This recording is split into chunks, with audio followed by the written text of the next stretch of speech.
Doctor actor Kamakshi Bhaskarla ఇవాళ ఇక్కడ EFI endometriosis foundation of India వాళ్ళు కండక్ట్ చేసిన yellow ribbon launch we have launch the medals T-shirts and also March 2న జల్విహార్ దగ్గర endometriosis awareness కోసం and menstrual health గురించి మాట్లాడడం కోసం ఎల్లో రిబ్బన్ రన్ని కండక్ట్ చేస్తున్నారు this organization and I am very happy. I'll be participating on March 2nd, early morning 6 o'clock.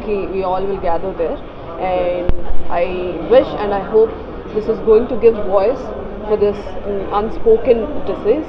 And mental health అనేది చాలా టాబూ మన సొసైటీలో. చాలా మంది చాలా సిగ్గుపడుతూ ఉంటారు మాట్లాడడానికి. ఇప్పుడు అర్బన్ ప్లేసెస్లో లైక్ సిటీస్ హైదరాబాద్ urbanized ప్లేసెస్లో దీని గురించి మాట్లాడుతున్నారు, but their agenda and their initiative is to reach more people and rural areas ni kuda touch cheyali, and there shouldn't be any more shy to speak about this. So, and I hope they achieve their initiative, and I'll be part of it. So we'll see you on March 2nd at Jalvihar for the run.